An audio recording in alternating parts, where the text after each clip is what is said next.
Die! Die! Why won't you die? Why won't you die? Hi, I'm Megan. I designed Megan to protect Katie from feeling lonely.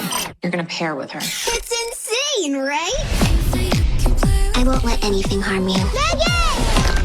You should run. What the hell was that?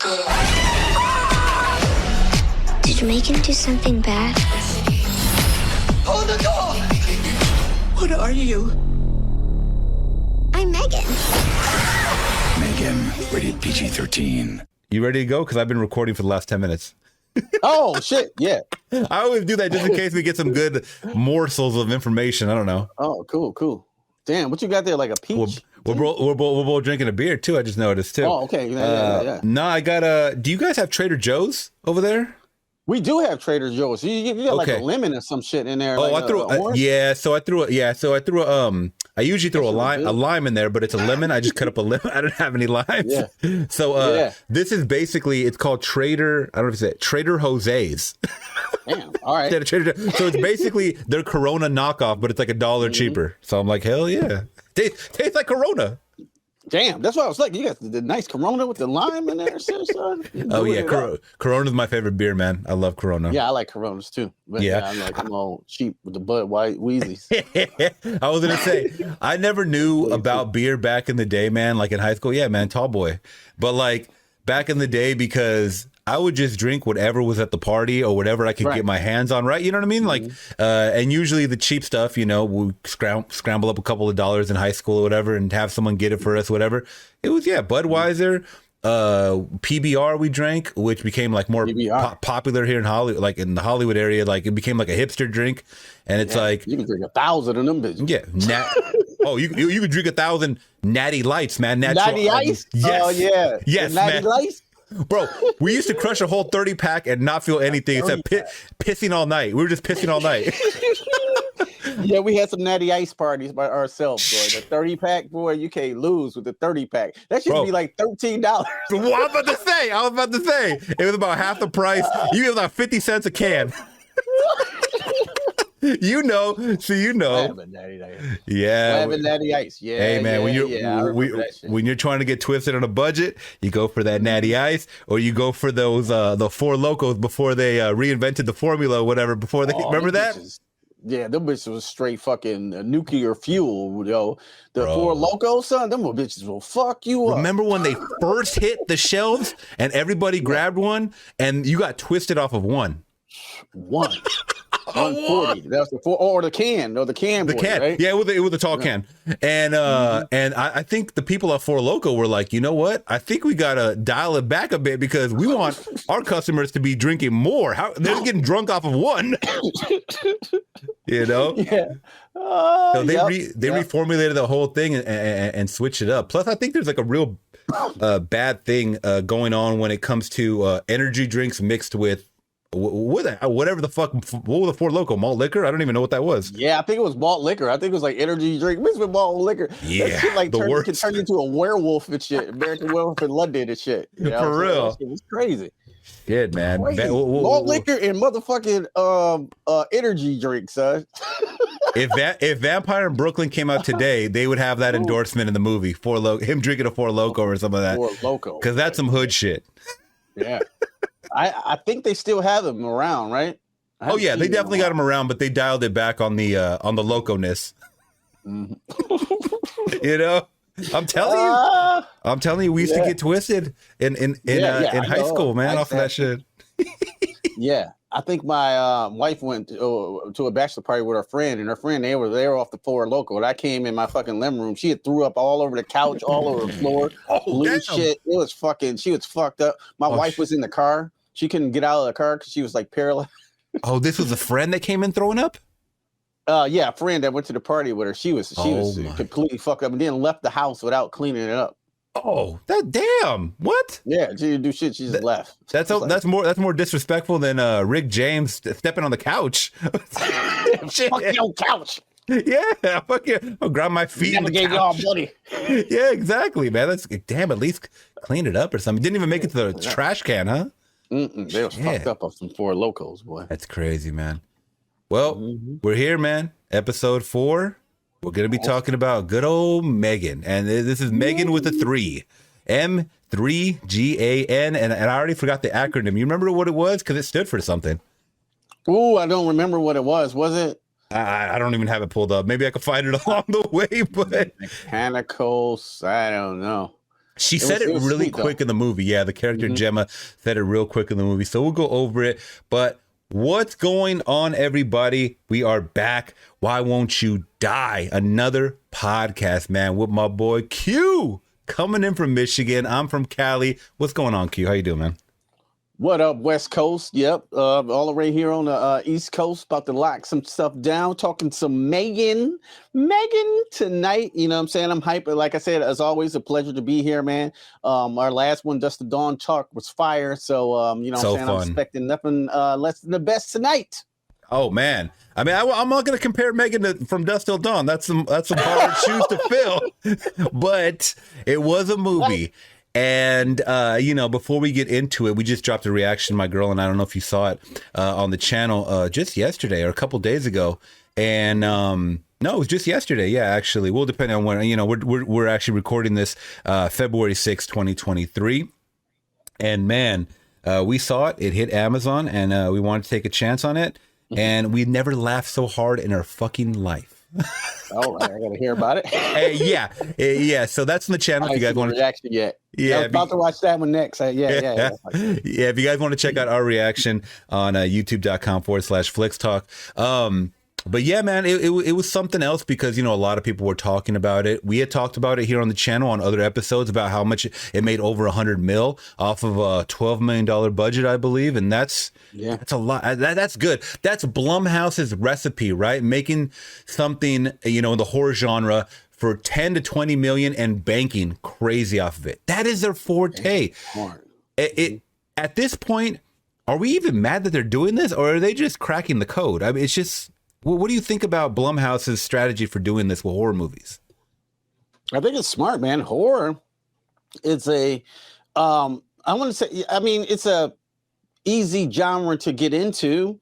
If you can scare an audience, you know, if I'm saying with a decent story, because sometimes they fail as well. You know, I guess we talked about Truth or Dare and maybe Fantasy Island. Oh, but if they can hit that right, forgot about that one, bro. They can hit the right chord, though. You know what I'm saying? With their horror movies, they can hit, if they can strike lightning, especially at the right time, like M3GAN did.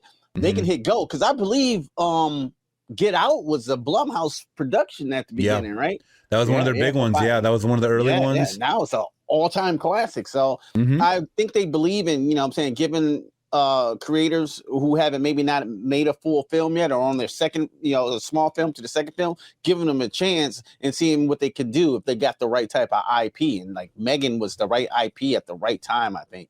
You know what I'm saying? So yeah, more power to them. Yeah, absolutely. And you were talking about IP. This is something that's a little more in, I don't want to say the original vein, because I mean, the first thing I thought about was that Child's Play, you know, 2019 AI, you know, Chucky that we got, which a lot of people didn't like. I personally, this is a weird thing, because I went to go see that one in theaters, Child's Play 2019. And I liked the concept. I really hated the execution with the design of the doll. You know, a lot of the doll at the end, from what I remember, was CGI. Like he was jumping around all CGI crazy. And I'm like, this is not what I expected whatsoever. And but the idea was there. The concept of AI was there, and a good guy doll, right? Now, flash forward to January of this year. Actually, this did technically come out in 2022 with the release in LA, but the rest of the world got to see it in theaters January 6, 2023, and it came out to Amazon streamer within like 3 weeks. The same months after they made 100 mil. I was like, maybe you could chill on that for a little bit, you know what I'm saying? Stretch it out like 2-3 more weeks, you know? Right. Yeah. House Party flopped. And then I was like, I'm not paying my money to see that. I would wait till HBO Max. Like, why is that not on HBO Max? Nobody went to see it. You know what Speaking of, first House Party, now today, White Men Can't Jump, the reboot. What the fuck is happening in Hollywood? Did you watch that trailer? I saw a little 30-second teaser and I was like, no. Oh, I watched the trailer. It's the most cringe-worthy thing all year. Yeah. That takes the case. Like, why would you? I'm like, I mean, you can remake anything. I don't care. You know what I'm saying? Yeah, like, yeah. you still got the original, but like, man, like y'all, you can obviously tell from this trailer, y'all going in the wrong damn direction. This looks corny, son, and terrible. You know what I'm saying? Just like that house party shit. I ain't seen house party, so I don't know. But it looks stupid. It looks stupid. You know what I'm saying? Can these can these new rappers like say the fuck out of movies? Because I'll give Ice Cube, I'll give Snoop Dogg, I'll give all these OGs a pass, right? I think they've, paved the way with their music and stuff like that. But then we have like this Jack Harlow, we got Tyga in every fucking movie, we got The Game and all. Like, I mean, I know The Game's been around for a while, but he is not a good actor. Like, remember Belly 2? Belly 2? Anybody? Oh, Belly 2. I ain't never seen Belly 2, son. Because The Game was in. I was like, I ain't watching that shit, dog. Like, I mean, like, that was BET's movie of the year at one time. They used to play it every weekend. Remember when they used to play movies? They used to play that every weekend, bro. Yeah. I don't know why. Oh, man. I don't think I ever seen Belly 2, bro. I got to watch it now. I forgot all about that. Yeah, The Game, it's trash. Remember that movie, Waist Deep with Tyrese? He was trash in there. Oh, I didn't see that one. Gangster with What Eye? Oh, he was terrible, bro. Yeah. Hey, Tyrese does get a pass, though, from me, because I think he's a pretty... It's funny because... I got to give it up. Maybe because I live on the West Coast, but Baby Boy to us is like a hood classic. Oh, Baby Boy. Baby Boy good. Yeah. Yeah. Are you kidding me? Yeah. So, he's definitely trying to play more serious, dramatic role in that one. But obviously, like Fast and the Furious, he's trying to be the comic relief. You got to stop that shit, bro. Tyrese not fucking funny, bro. Like, you got to stop being the comic relief in every damn movie with your little hood antics, like you in the kitchen, you know what I'm saying? Your mama burned the grits. That's his joke every time and shit. Like, every time, and you go bounce off Ludacris, who ain't funny either and shit. That's like, another one, yeah. Awkward, weird. Yeah. You know what I'm saying? It's awkward and weird. You are not funny, son. Like cut it out. I don't know. I can't stand him in Fast and Furious, but I do like Tyrese, though. I do. But not in that shit. Man, yeah. And now we're getting to countdown. I hate to keep going off a tangent, but we're getting to countdown. Ahead. Yeah, man, we're getting to countdown with all this Fast X legacy shit. I don't know if you've been seeing it on your timeline or whatever. They're dropping, they're dropping all the original trailers for the movies. We remember them. They were a huge impact on the. And that's one thing too. I wanted to ask you: were you ever a fan of the Fast and the Furious movies, like growing up, or just whenever they dropped in early 2000 or? I think it was 2001, 2000. Yeah. I checked out the first one. I liked the first one a lot. Like, that shit's fire and shit. Then I think I seen 2, and then I kind of didn't watch 3 too much. Then I rented 4. I was like, oh, that was all right. And then 5 was the fire one with the rocket, and it was like, oh shit, they changing it up and making this Mission Impossible thing that like was fire. And then 6 and 7. I think 7 was the last one with Paul Walker. I thought that one was pretty good too. And then like 8, I was like, oh shit, they fuck it up. But even then you're engaged. But even then, they got you engaged for 7 movies, right? Like that's there's something about these movies, and I fall into the fandom too. They're bad movies, but I don't know why we keep watching them. Like, what is their recipe? Because I know Blumhouse has their recipe, but what the fuck is this Fast and the Furious? That's Universal, right? Universal is Fast and the Furious? Yeah, that's definitely Universal. Yeah, good luck of reviewing that and putting a clip up. Oh, no, I ain't doing that.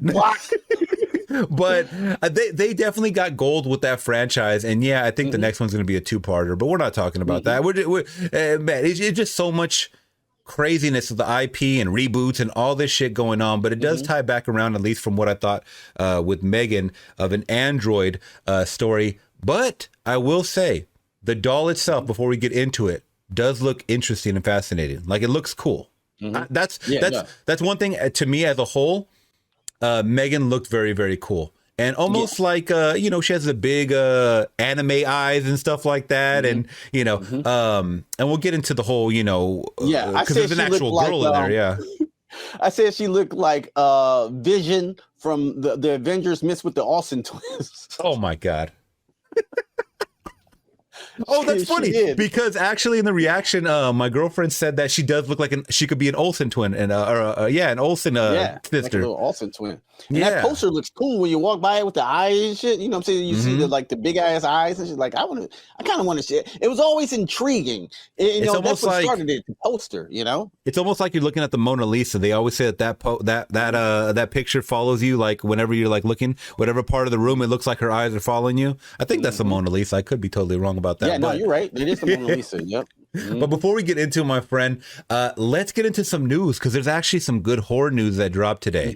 And I don't know if you've heard of these stories, but I'm just going to get directly into it. If you guys are watching us on YouTube, by the way, please hit that big thumbs up. Consider subscribing today. And if you guys aren't, if you guys are listening on Spotify, please head on over afterwards. Check us out on YouTube, youtube.com/Flix Talk. All right. So we have a new story brought to us by Bloody Disgusting, one of my favorite horror websites.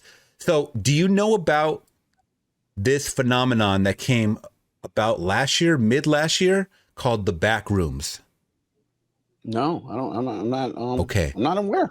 I got to show you this because you're a VFX guy, and this is all pure VFX. Someone created this in, oh man, I'm drawing a blank, but there's a program where you can build like rooms.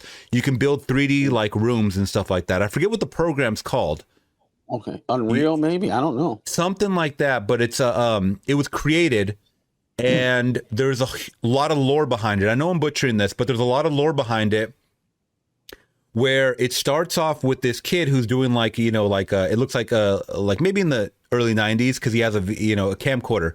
And as he's backing up, he no clips. So no clipping, right, into the game where you fall through the mapping or whatever of the level, and you kind of fall into another world. It always happens in GTA and shit when the games aren't finished or whatever, the levels aren't finished.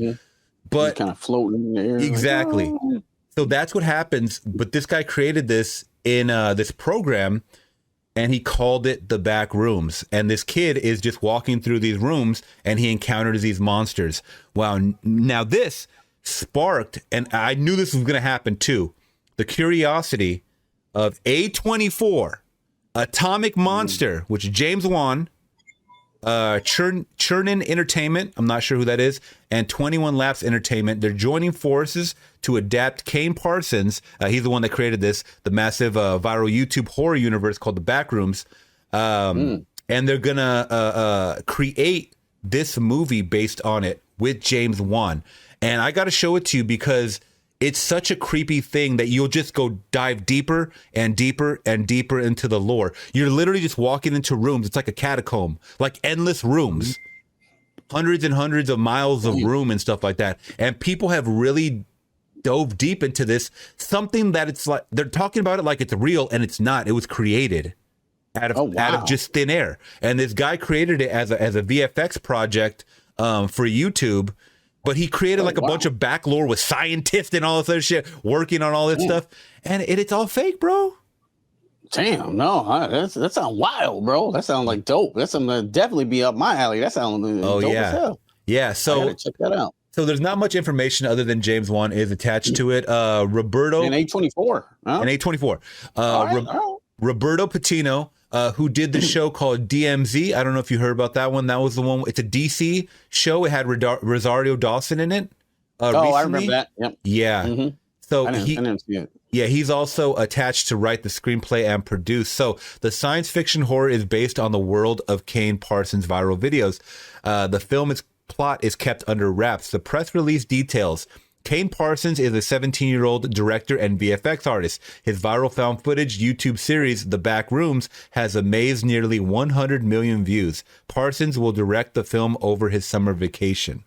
So that's all the information they're really giving to us. And I think these are some, big names attached to it. But I'm telling you, when I send you this link and you watch this, you're going to be like, this can be the next one. Like, this could be the next creepy, like a found footage VHS style type of anthology, possibly, or just series.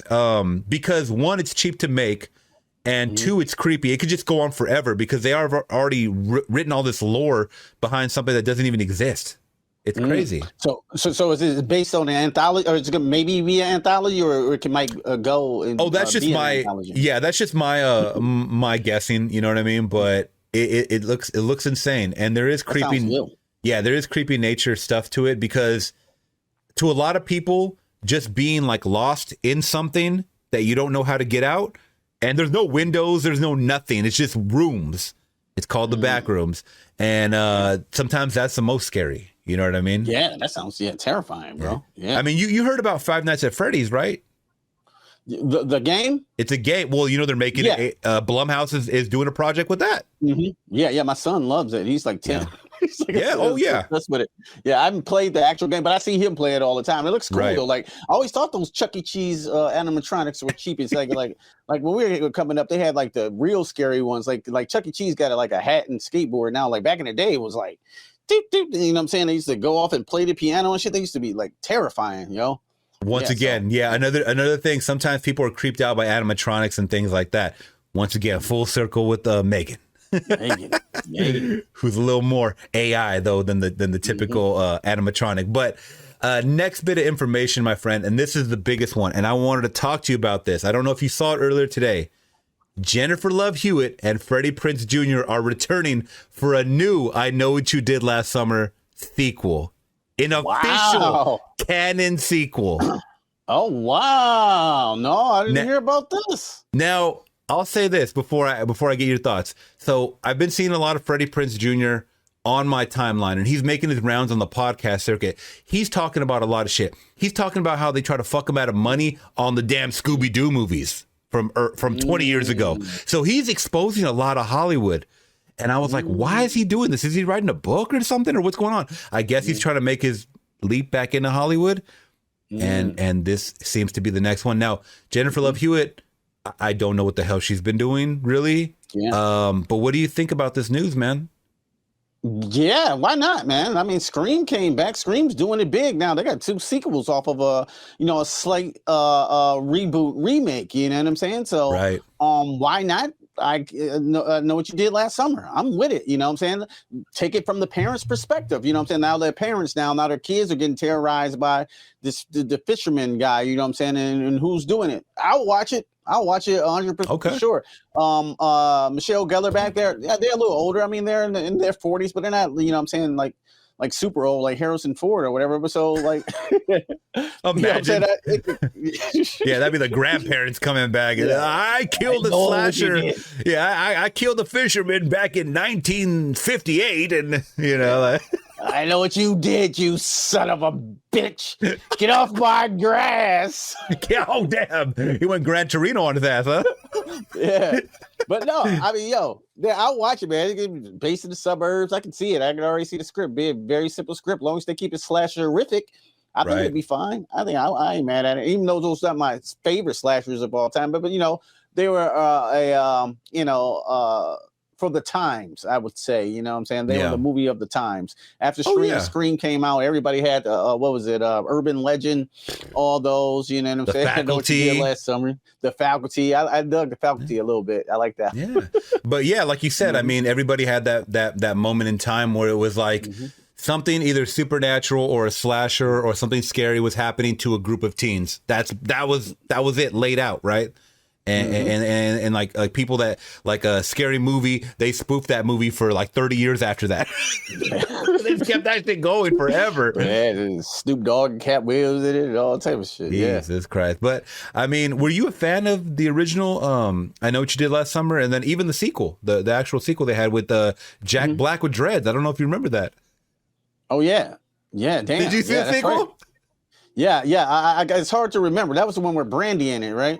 Yeah, Brandy and Mekhi Phifer. Okay, I'm about to throw this up. If you guys are on YouTube, it's I Still Know What You Did Last Summer, and I don't know how. What do you want from me? Yeah, what are they waiting for? What are you waiting for? What are you waiting for? So this came out in '98. I want to say like a year possibly after.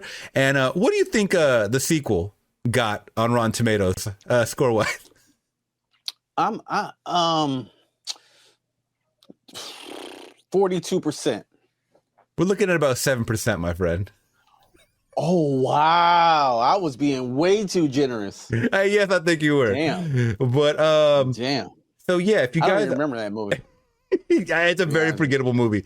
So if you guys are joining us over here, let me see if I can pull this up really quick on the YouTubes. I got let me see, how do I do this? Brandy, so I was like, yeah. Oh yeah. Good. So we'll show this. You see that right there? We got them twists, son. He got the real twist. Let's not forget about. I mean, what would you call these dreads? Or this is like some dreadhead, right? This is stoner. I don't know if they're locked, but they're definitely doing something. You know what I'm saying? They're twisted up. Let's not forget about this, my friend, that Jack Black starred in this amazing sequel that scored 7% on Rotten Tomatoes. Damn, he could look like he got the young xenomorphs before they turn the aliens on their head. Oh, you know what I'm man. Bro, that shit is trash. Yes, you guys definitely gotta check us out on YouTube for all of this amazing glory. I mean, this is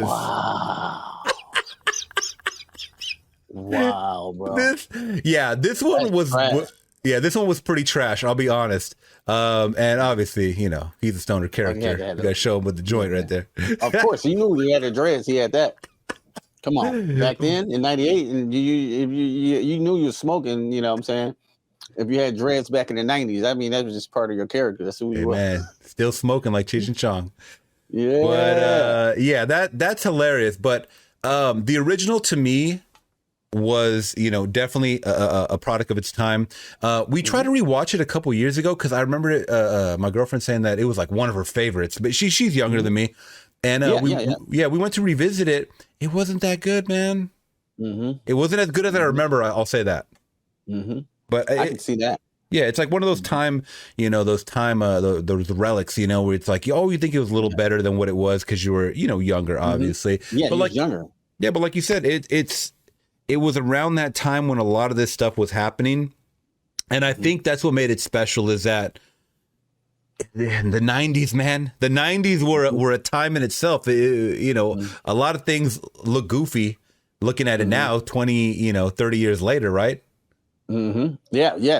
But yeah, like, so that Scream came out in 96, and that's like 98. Right. That's like 2 years later. You know what I'm saying? It seemed that was the sequel. I believe the original.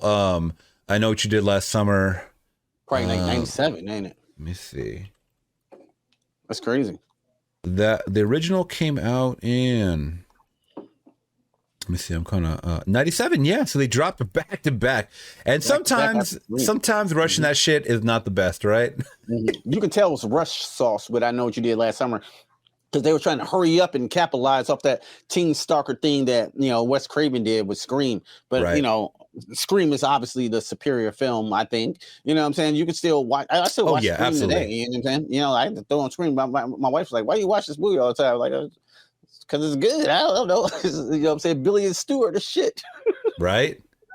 Yeah, man. So as far as the information goes, Jennifer Love Hewitt and Freddie Prinze Jr., who starred in the original 90s slasher movie, are in talks to reprise their role in the new movie. Jennifer Caitlin Robinson, who did a movie called Do Revenge, has been brought back on board to direct the film. So let's see. The site also notes while McKendrick is penning the pick, the new idea of the film came from Robinson and McKendrick, who blew studio execs away when they pitched this idea for the sequel last fall, especially given the recent success of the Scream franchises. So they pitched it last year, and obviously the studios are like, Scream's hot. Let's just keep this going with some other shit, and Just like last time, they did the same thing. They seen Scream was hot. Let's make another one. Right. Just like they're like 96, and now it's 2023. They're doing the same thing. Man. Ain't mad at them. I'm not mad at them. Yeah, like you said, I'm not mad at them. I mean, they're trying to make their money. Plus, this is another chance for us to see. I want to see what Let me see if I could throw this up on Jennifer Love. Like, would this come to theaters? So I can't see this coming to theaters. Though. Maybe. Does it sound like a streamer movie to you? It does. Yeah. Don't it? Hulu exclusive. Well, remember that last year they came out with, excuse me, last year they did come out with a actual series for I Know What You Did Last Summer, and that shit got canceled like right away. I'm being serious. You didn't know that? No, I didn't know it was a series. Yeah, it did, man. Yeah, and it did really bad, but I think they just I don't know, changed it up a little bit too much for everybody. Yeah, I mean, I don't know, man. She's looking her age a little bit. She all right? Yeah. Looking all right. She's looking okay. I guess. I mean, yikes. Damn. She's got to be, she about my age, bro. Why she look like that, son?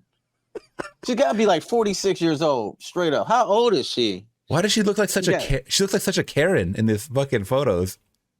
She's calling the cops on someone right now. She called cops on me as I look at the picture and shit. Like, don't call me old motherfucker. All right. Jeez. Damn. Yeah, I mean, bad, son. See, this is how she used to look back in the day. And I'm not shaming anybody, guys. Just so you don't come from me. I see you hit that zoom though. Why you hit that zoom? Well, let me get that crop that off real quick. No, I'm just kidding. I don't want the women coming after me, and They're like, what are you doing? But I think she is enjoying mommy life. You know, she's a mom right here. Oh, she looks good right here. Look at, she looks good right here. She does look good right there. Yeah, she got the nice soft glow. She got the nice soft light on her. Mm-hmm. So that harsh sunlight, you know what I'm saying? She turned back to her former self. Hey, sometimes them paparazzi pics, bro. But here's what is happening here? Wait a minute. Okay. All right. How old is she? I don't mind me asking. I'll find. Let me see. Yeah. Maybe you should check it out.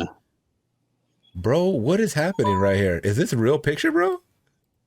No. Whoa, bro. No. I'm about to edit this out, bro. What is happening? What is happening? This is like some Kim K shit right here. What is happening? That can't be real. Like, that look crazy as hell. Okay. We're editing this out possibly. No, keep it. Oh, I'm keeping it in. But shouts out to her, man. She's a queen. She's living her mommy life, it looks like. I see a lot of mommy pics of her. So yeah, she might have just been, mom. And I remember older than her, bro. How old is she? She is 43. Oh, what? 43? That's it? 43. That's it. Bro, she's only like 5 years older than me. Mm-hmm. Yeah, that's what I'm saying. Like that's wild. And Freddie Prinze doesn't look that bad. I mean, he looks like he lost a little weight, he got a little skinny, but Oh, and is that what's her name? Sarah Michelle Gellar. Is that Michelle Gellar? Oh, she looks good on the left. Yeah, she's straight. Yeah, that's crazy, man. We're going with the eyes, but yeah, the whole cast is here, but. Yeah, I mean, I think he's trying to get Michelle Gellar got some work done, didn't she? Yeah, she got some work done, son. You can never tell with the filters sometimes, but it's sometimes. But I mean, like I said, and like you said, if they can make it work of the story, why they got Macaulay Culkin here looking like a weirdo at him though? What's going on with this picture, bro?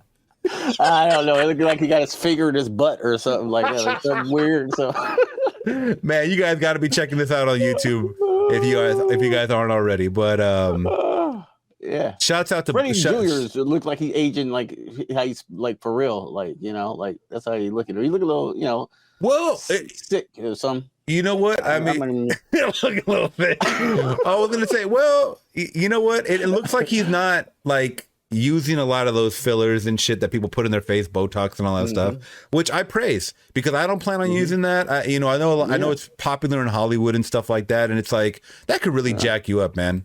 You know what I mean? So when I go gray, I'm gonna go gray, bro. Like, let it happen. I'm already going gray, man. Do you dye? I'm 46. I don't have too many grays, though. I don't know. Do you dye your hair? No, hell no, I don't dye, bro. This is my regular shit. Nothing wrong with it if you do. I'm just saying. No. I tell you, if I did, no, this is my regular shit, bro. I don't have a lot of grays, man. I try not to stress too much. You know what I'm saying? Well, you are blessed, man. I don't have a lot of grays. Like I got they're like. Some's in my dreads. You can't probably see it on camera though. Like if I get really close, you probably can see some. You can see them in there a little bit. Yeah. Oh shit! End up looking like Ghost Dog. Didn't he have dreads? Ghost Dog. Didn't he have gray dreads? Or am I tripping? Ghost Dog was Forrest Whitaker, wasn't he? Yeah. Who was it? Ghost Dog that had the dreads? I'm thinking of who am I thinking of? Oh no, he had braids. I'm sorry. Or cornrows. He had cornrows. Yeah. He did like this. It's a tough ass picture of him. I gotta throw this real quick since we're talking about the Ghost Dog. Ghost Dog was hard, son. Hey man, you can't be. Yeah, you gotta show this picture right here with the Ghost Dog. Yeah. Look at the cornrows, son. What is that? The silencer? That's hard. Yeah. Yeah. Ghost Dog.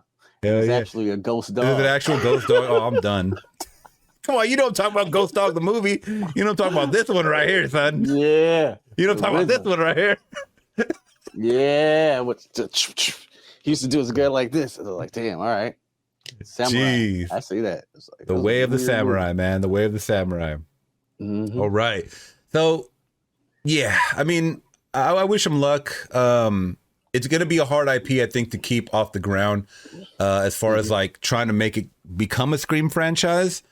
But slashers are in this year, so I give them the benefit of the doubt. I think it's going to work out for them. Yeah. Yeah. On streaming, I think. Yeah, I hear you. I think more of a streamer too. Yeah, actually. Yeah, I could see this definitely be like on a Hulu or something. Hulu original. That's what I was like. I was like, it's going straight to Hulu. That's what I Yeah. said, like Hulu. Right there next to White Man Can't Jump, the reboot. And Hellraiser. Yeah, right there. All three.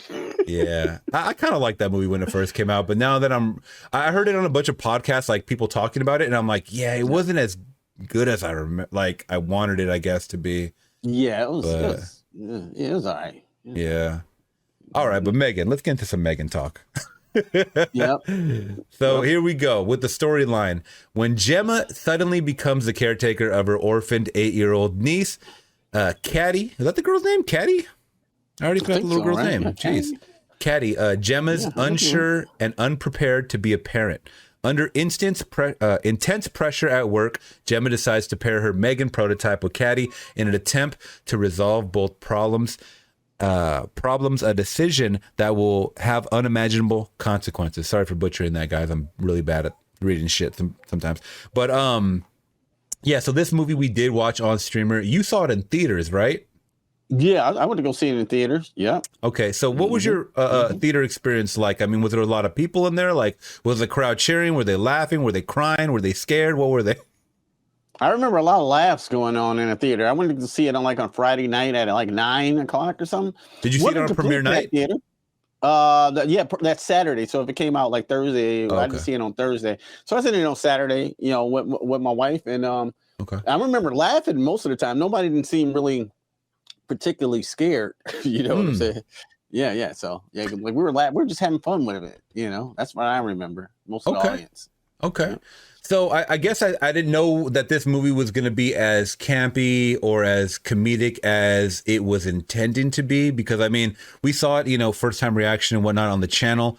And that was the most comments that we got. Like, these guys didn't know it was going to be campy and, comedy horror.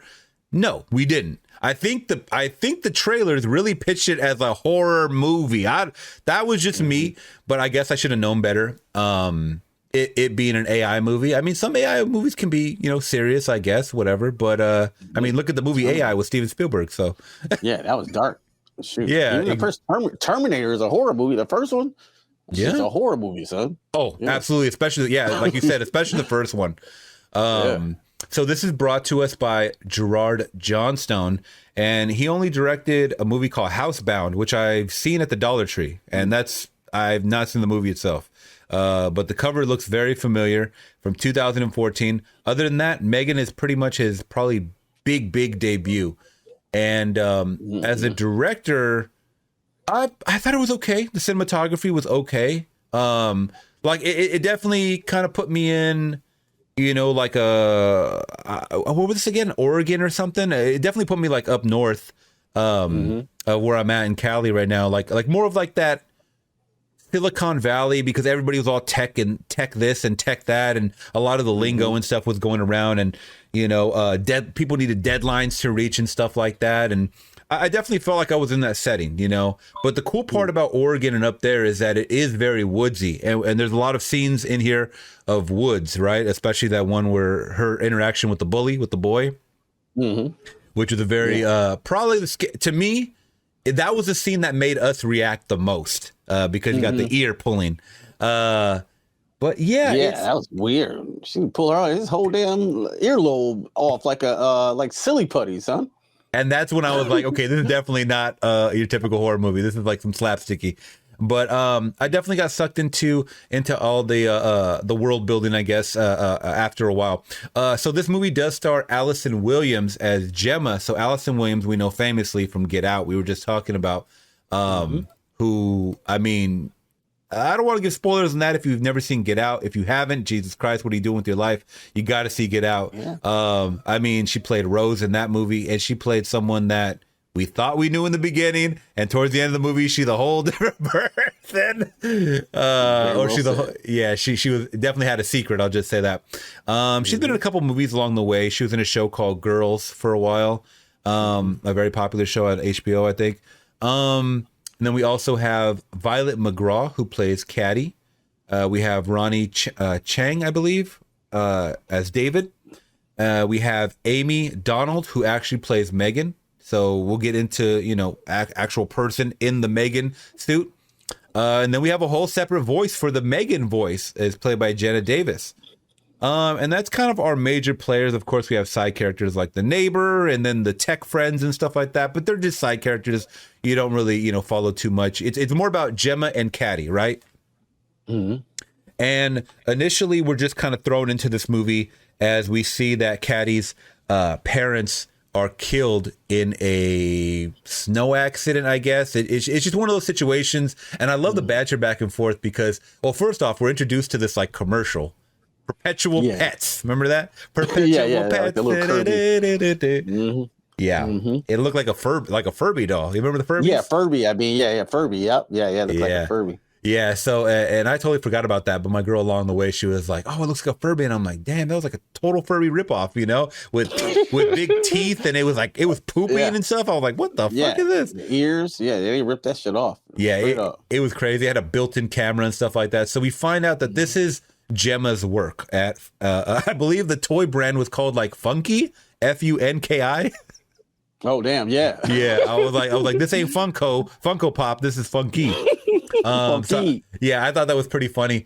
So we thrown right into the first part of the movie of her parents dying in a car crash, which is crazy. First of all, they look like super young parents too, because I mean, Caddy's like what, 9 or 10? Yeah, she was young at that time.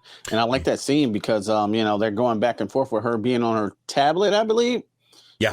If I remember right, like that stuff happens all the time. You're looking back and you're looking forward, what I'm saying, trying to watch the, kids, like that. And then like something like that can definitely happen. So like that was kind of, that was a good part of the movie. I thought like that beginning of it, it was tragic, but I thought that it was effective.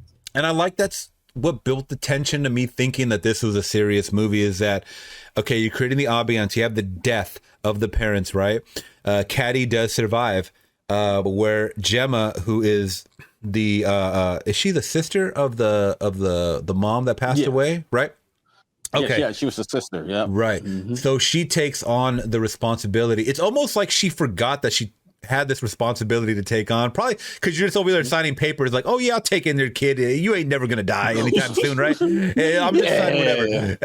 But she's godmother. Yeah, exactly. But she's like, okay, this is a real situation, even though I'm a very career driven woman, and we get to see that it's very apparent that her career is number one. And I think they really did, if anything, she really did a good job of showing that she was a workaholic.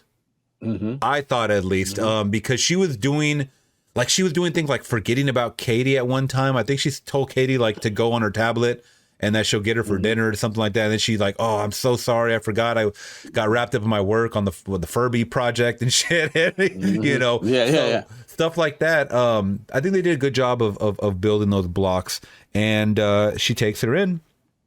And that's when, we get our introduction to not Megan yet, but I believe it was Bruce, which was the one in the garage. Yeah, the garage, which was her prototype that she worked on in college. And this is basically our Hugh Jackman Real Steel type of robot. Yeah, exactly. Which they always say, if you introduce some shit like this in the beginning, it's always going to come back in the end, right? Oh, foreshadowing. I seen that call. Yeah, I was like, I know that's coming back. You know? Something that cool is not going to be just left alone. Yeah, short circuit his ass. Which, by the way, you remember that she controlled Bruce by like some Nintendo Power Gloves? Some Power Gloves. There's like zoom, zoom, zoom, zoom. What is that? Yeah, you seen that coming from far away. This thing's gonna be fighting. Yeah, it's like this ain't Fred Savage, the Wizard. What the fuck are you doing? That was a hot shit. Yep, but I thought that was cool. Implication into like once again, she's a workaholic. She's a great mind, obviously, if she's over here creating robots like this, right? She's very into tech and stuff like that. And just a simple phrase that Caddy says, she goes, "I really wish I had a friend like this to play with, just to hang around with and stuff like that." And that's what she kind of, puts the idea of, well, I already kind of built this tech, and then we already kind of get to see the M3GAN prototype a little bit, which was kind of going haywire, right? Back at the main office or whatever. And we get to see our M3GAN montage, some cool music behind it, which is very, once again, I guess the people were right. It was campy. It was like super just put together, very, very fast paced. But ultimately, they're building M3GAN. And, she is paired with Caddy. And this is like when we start getting our underlying issue of technology is taking over, but it's also becoming like, it's weird because it's like we try to use this technology for good, right? But sometimes too much of it, too much saturation, it's I don't know, it's just too much, man. It's just we gotta have a balance, right? And especially with young children, like you said, with the tablets and stuff like that, there was no balance here. Like when she was being told, turn M3GAN off, she was out. She was having outburst. She couldn't. She couldn't let M3GAN go. Yeah, and that was that attachment. Really addicted. She was really addicted to that technology. You know what I'm saying? That, that's even the more, I think the social metrics they were trying to say, even more than this, this robot or whatever, you know what I'm saying? These kids, attachment to technology, phones. Like I said, I got a 10-year-old and a 17-year-old, and they're just, on their PCs all the time in the Oculus Quest. I go in my son's room. Oh, they do the headsets, huh? Like, we got like a couple of Oculus here, so they're in there. But they really into it. I get into their shadow boxing and shit. Yeah, they're shadow boxing, picking shit up off the floor. You know what I'm saying? Cursing kids out. I mean, like they're really into that tech. So I gotta turn it off at a certain time of night. I got the M3GAN button, like shut everything down. And let me ask you, as a parent, how do they reciprocate? Like when you say, hey, it's time to go to bed, turn all the things off. I mean, are they pretty do they understand that, okay, there is a time and place for all this, and when dad says shut it off, I got to shut it off? Or do you ever see them get no, I'm really into this, let me just finish this level or whatever? Do you see that it's a kind of a struggle sometimes for them to let go? Absolutely. Usually, I give them the time. Like I said, I got the button to shut everything down. Like I got the, all their stuff on the Wi-Fi. Unplug the Wi-Fi. Yeah. Like I got a button on the Xfinity, turn James fall off, turn the computer, the Wi-Fi off. Oh, really? Okay. On a certain time, so they'll sneak and go on it. You know what I'm saying? They're kids. Like we used to do. Like if the TV was in a room, we had a TV in our room after 13. Like you say, turn it off at 10. You gonna turn it on 10:30 and watch something. You know what I'm saying? Some Sanford and Son or some shit. Yeah, bro. So I gotta get. Hold on, you got to give a better example than that. I know you were a kid watching Sanford and Son. I was a kid watching Sanford and Son. Really? Wasn't that an old man show? I guess, I don't know. It was only shit up. We had a streaming service. You know what I'm saying? It was it was on TV. I remember. Son. I know I'm MASH. I know I'm MASH. Bro, did you MASH, bro. Did you go to the Vietnam War or what? I hated MASH. I hated that shit. It was time to go to sleep when that shit came on with that doo. Mom was like, time to go sleep, MASH. I remember my dad used to watch that, but he's 65 years old, man. So you ain't there yet. Yeah. I can't get it, MASH. This shit is whack, son. Every time you go to the hospital, MASH is on and shit. Why is fucking MASH on all the time? Nobody watches. Who watches this? You watch this? Not even people in the hospital are watching that, huh?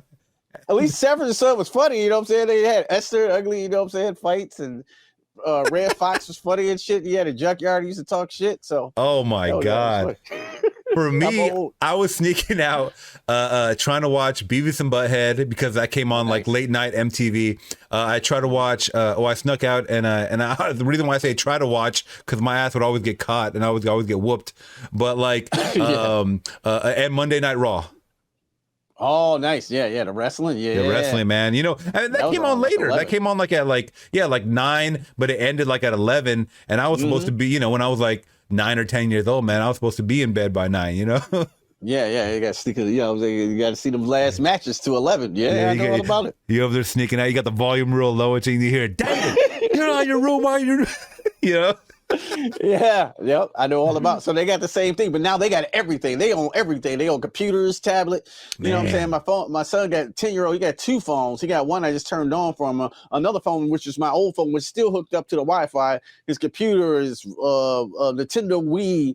You know what I'm saying? His laptop. So you got to shut all that shit down. They'll be on that shit till they've done it before, and then they got to go to school and they can't even wake up because they've been on everything all night. Why does he have 2 phones though? What is he, Kevin Gates? I got 2 phones.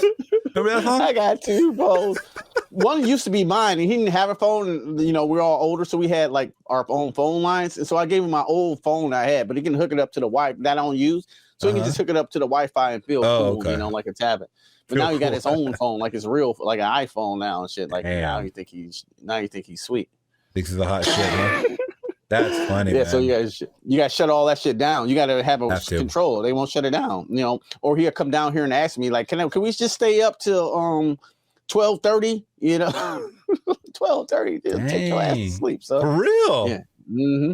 Yeah. Well, at least you're setting boundaries, man. Because when I used to work retail, man, I used to see babies coming in on strollers with a tablet bigger than their whole body, just like on their face like this, and I'm like, this cannot be the future, man. And that was like 15 years ago when I used to work retail. But it's crazy how it's becoming more of the norm. I could definitely see something like this becoming more of the norm in the next 10, 20 years, like an actual like M3GAN AI walking around, or at least being used as a utility to like help around the house or even help people, because I have a feeling it's gonna be used as a friendly tool, right? Hopefully, you know what I'm saying, but like that's the thing. That's how they introduce it. That's what I'm saying. That's how they introduce it, as like, oh yeah, it's gonna help elderly take out the trash, right? And then 5 years later, you're gonna see him actually taking out Granny to the trash can, killing her. That's what I'm saying. Like they dumping her in there like this, head first and shit. Like it's gonna be like I don't know, man. Be like Chopping Mall. Remember that movie Chopping Mall with the robots? Yeah, Chopping Mall. That shit is dangerous, bro. Like having a fucking AI controlled android in your house, like that moves into is stronger than humans. Yes, that's crazy. Because think of somebody can actually like my Google account got hacked. Just think somebody hacked the robot. You know what I'm saying? And made it do some terrible things. You know what I'm saying? Yeah. Go to a school and do terrible things. I'm not gonna say. I mean, if if that could happen, if it could pick up stuff, or weapons.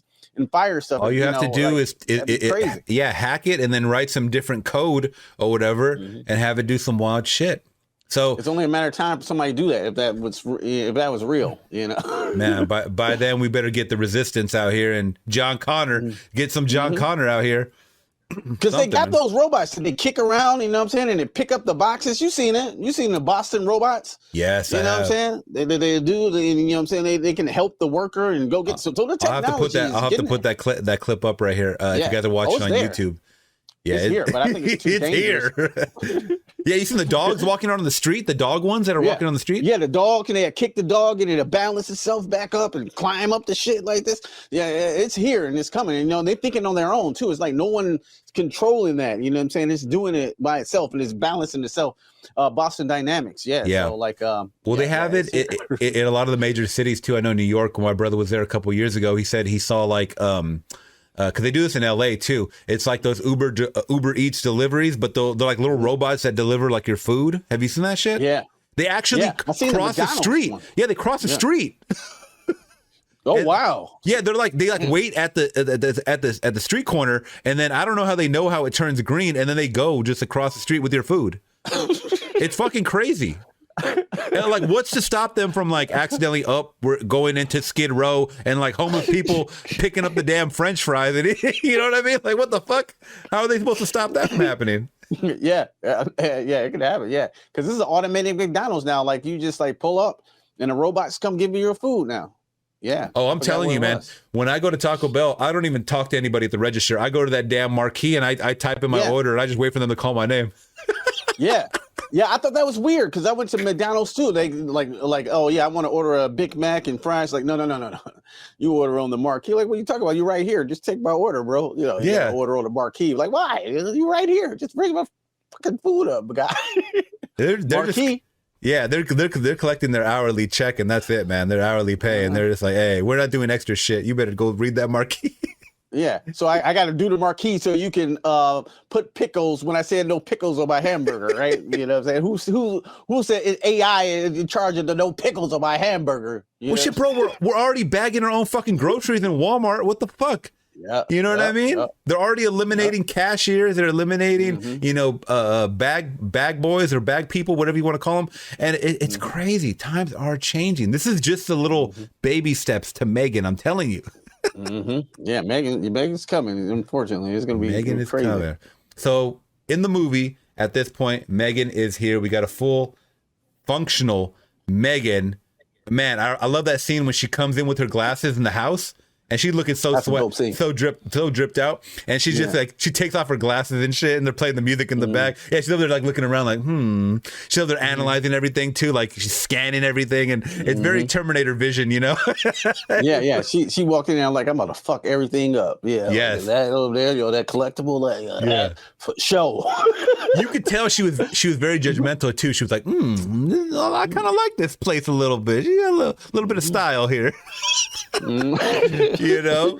Exactly. You could tell if there was like some dishes in the corner, she'd be like, bitch, you better clean up. I'm not cleaning this shit up. I don't do that. M3GAN don't do that. M3GAN doesn't do that. Yeah, so we get a lot of interaction from M3GAN and Caddy, which is pretty cool because, well, you know, no one wants to hear do this, do that from their parents, right? Because I think Gemma starts saying, oh my God, Caddy, you forgot to flush a toilet again, right? So what does she do? She tells M3GAN to tell her to flush a toilet. So then M3GAN goes, in a cool way, hey, make sure, you flush a toilet, And then she goes, oh yeah. And then she goes, wash your hands. And then she gives her a high five. So it's almost like a kid saying it to her, somewhat like a real kid saying it to her. So it's on her level, which I appreciated that they did that because nobody wants to listen to their parents, obviously. It's, this, what's that damn song? Will Smith, Parents Don't Understand or whatever? Yeah, just don't understand. Yeah.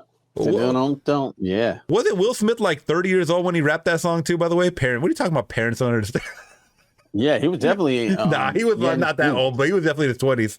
Yeah. He was in his 20s for sure. Yeah. But parents definitely don't understand with Caddy. And, she didn't have no parents, but, Gemma. So this is Gemma trying to play mom over here. And M3GAN's doing her thing and stuff like that, and they're interacting, and it's pretty cool. We get to see that M3GAN can do the voice changing because she reads her a story, and then she's like, "Hey, how you?" Remember she changes her voice to like a pirate.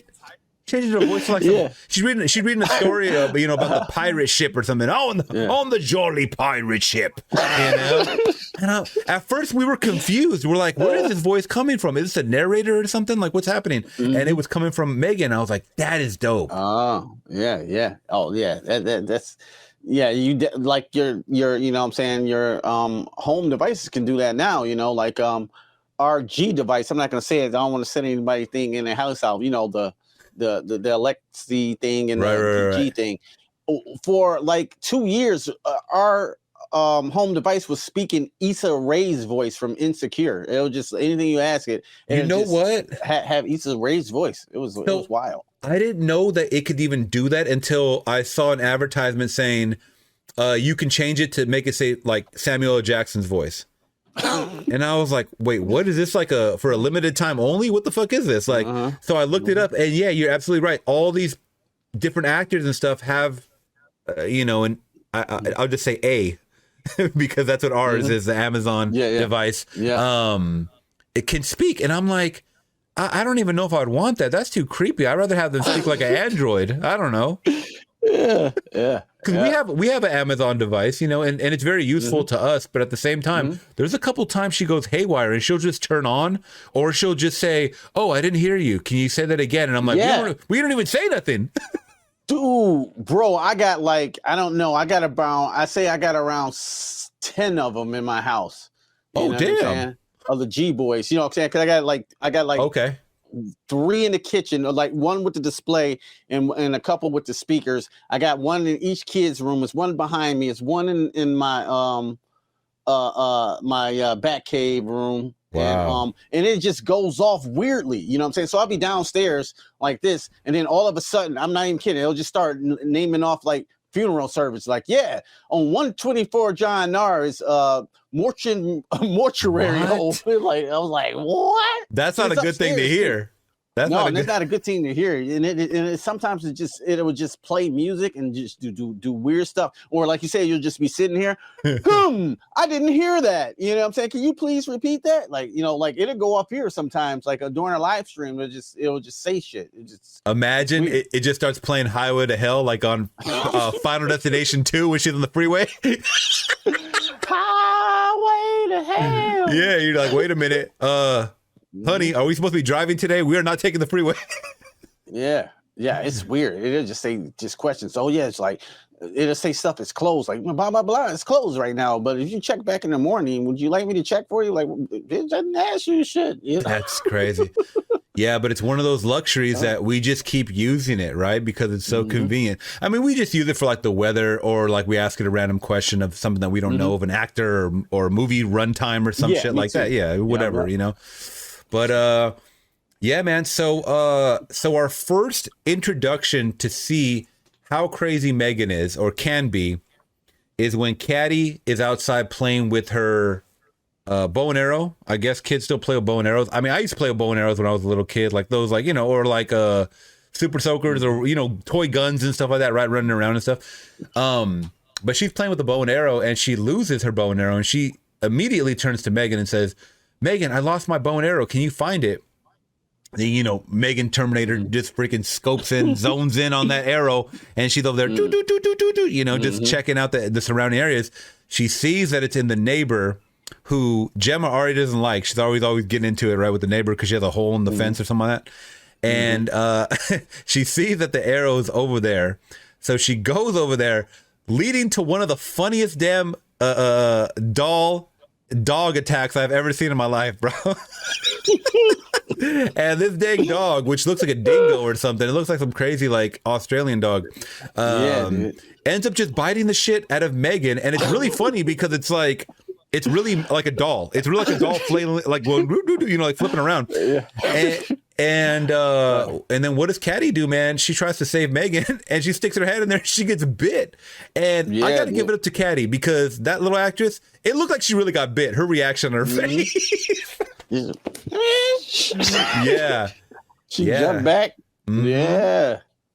So she didn't like that. M3GAN did not like that. M3GAN did not like that because M3GAN came out from behind that little, she came up like this. She came like this.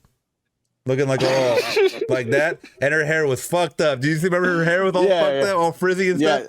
Yeah, with the frizzy, like she, you know what I'm saying? She just did the walk of shame and shit. You know what I'm saying? Her hair was fucked up, her lipstick was smeared. And she just did the walk of shame with Chucky. You know? With Chucky, yeah. The reboot Chucky, you got to be the reboot. Oh God, man. Yeah, so she's like, oh, I'm gonna seek vengeance on you. And we also get to see her skills once again with the vocal manipulation, where she does come back in the middle of the night. That same night, I'm guessing, and she mimics the neighbor's voice, which is the owner of the dog, and it's really cool because when we're watching it with headphones, Bluetooth headphones, so it sounds like the neighbor, but it sounds very robotic and mechanical. Did you pick up on that? So she's like, here, I forget what the dog's name is. Like here, it starts with a D. Like here, Derby or something like that. Or here, I'm trying to see where it is. But yeah, here, Derby or whatever like that. And but it sounded mechanical. And I'm like, oh, that's fucking M3GAN. Yeah, that's M3GAN. And M3GAN takes the dog and, you know, just pulls him up by his neck, whatever.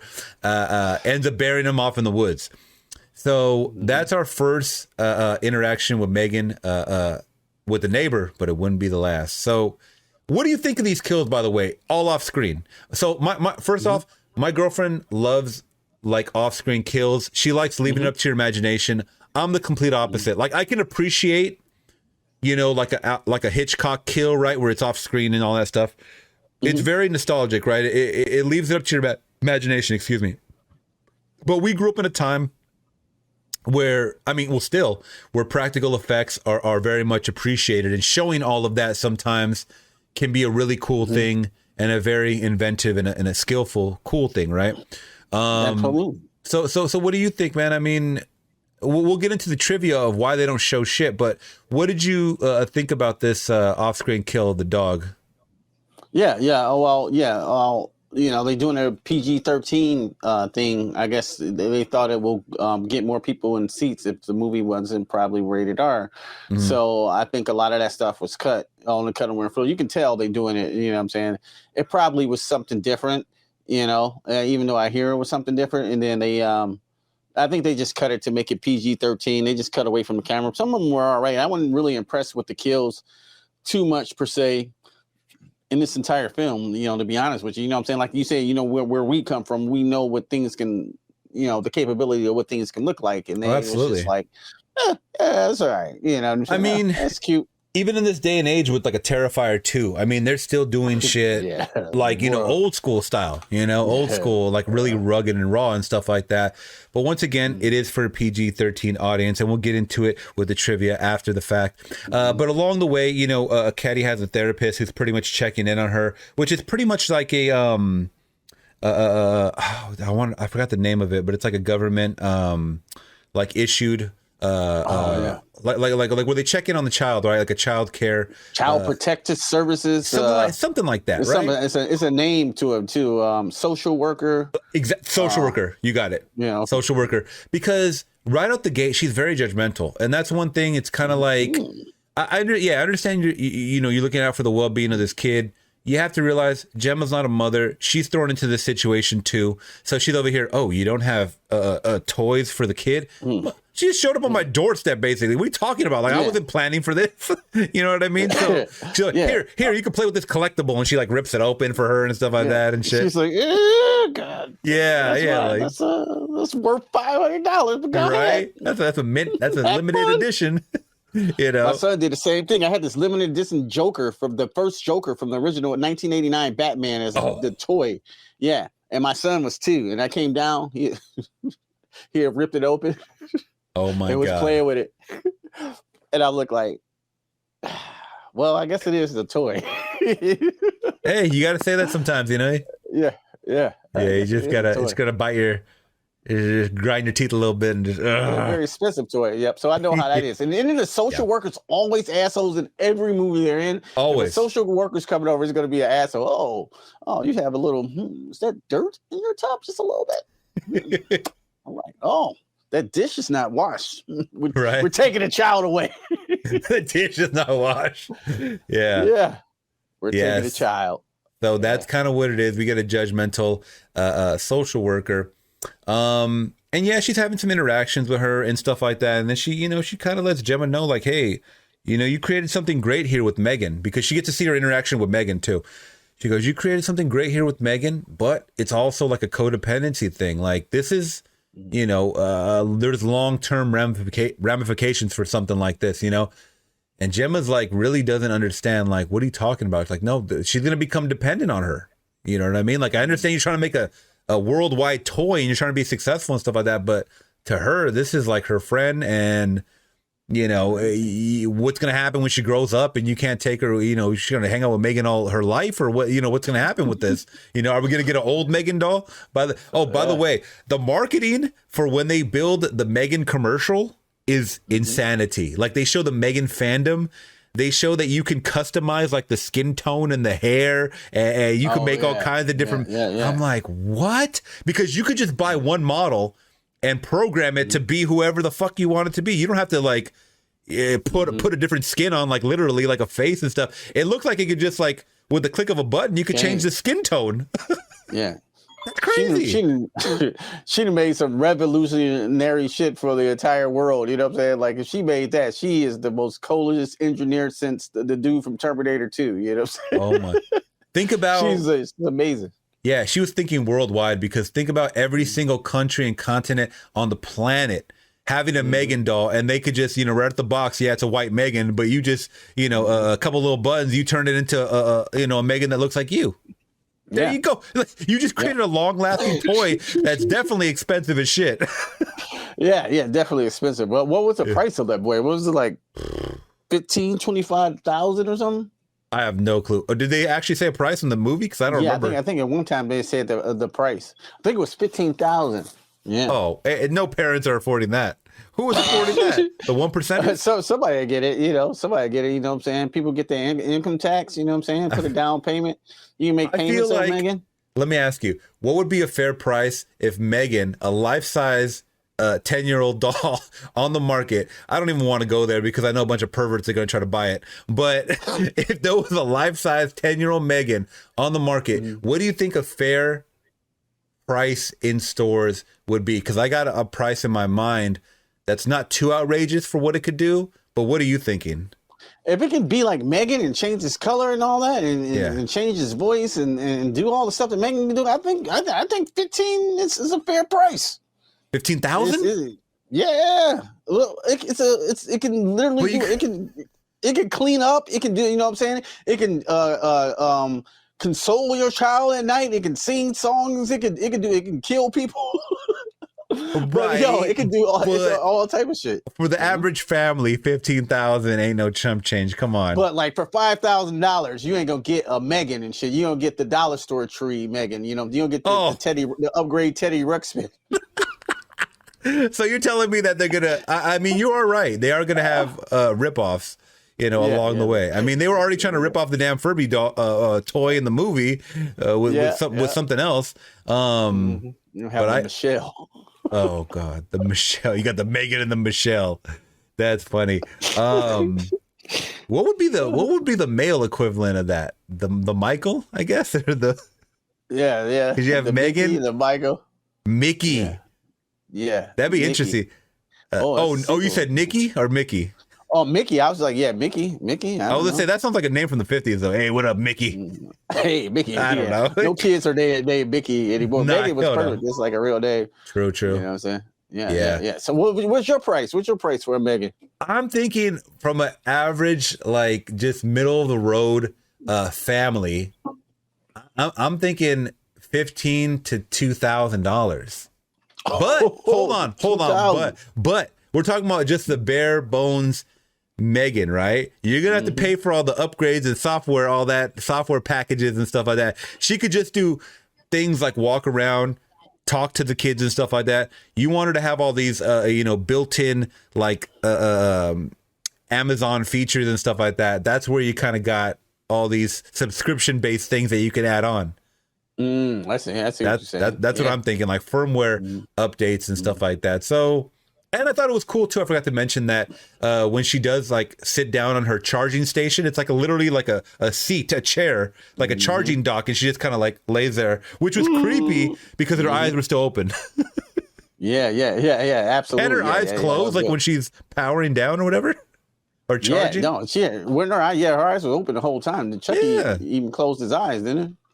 I think so, man. The weird 2019 Chucky. So yeah, along the way we get our kills, man. We see that Caddy's very codependent on M3GAN. She doesn't want to go to school either, by the way. So Gemma decides to take her to this school that is kind of like an alternative, where it's like they do like a lot of outdoors projects and stuff, almost like a YMCA, I guess. Like the old school, like Boys and Girls Club or something like that, where it's like a lot of outdoor activities, right?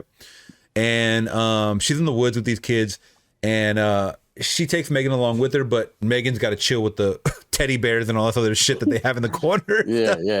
And and then this is where we get to see this bully. I believe his name is Brandon, and he's basically just terrorizing. By the way, he looks like older than all the other kids there. It's always that one kid that looks like way older, Yeah, like a little old to be in this boat. You were held back, son? You held back a couple years. Yeah, asshole. So we get to see him, and he's bullying Caddy. He gets like those I forget what it was, but we used to play with those things all the time. It was like almost like a little plant or something, like an acorn that was all spiky. Those like little. Did you ever? Yeah, I know what you're talking about. Yeah. I know exactly what you're talking about. Yeah. Don't know what the hell they're called, but you guys leave it in the comments if you guys have. But we used to take those and like throw them at each other and shit, have little fights until until one of the little kids got hit in the eye, and then he went crying to his mom.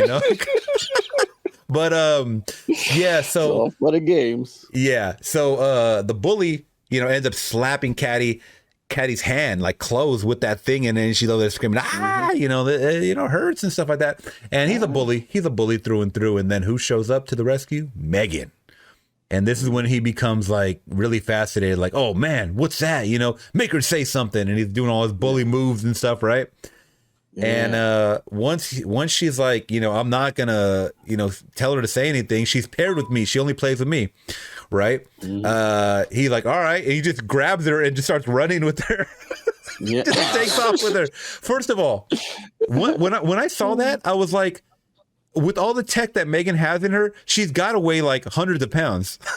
Right. Yeah, exactly. Why the fuck are they taking her? Like she was a mannequin at Sears. Like once again, and we all know like the lighter the technology, the more it costs. So it's like, come on, man, like let's be honest here. But he ends up taking her. He ends up throwing her on the ground, and he sits on top of her. And we saw that, and we were like, what the fuck? Where are they going? This is PG-13. Yeah, this is like getting a little dark and weird, man. M3GAN's supposed to be like a little 10-year-old girl. What's happening? And he does something a little equally disturbing. He starts slapping her around like, bitch, you owe me some money or something like that. He thought he was, I don't know who he thought he was, man, but... Like Dominator, like it was weird. It got real weirdly sexual at that point, I mean, like not overboard, but it was like, hey, man, don't take this too far, okay? Yeah, luckily they did. He thought it was ODB and Khalid. Better have my money. Dirty. Like chill out. But exactly. Yeah.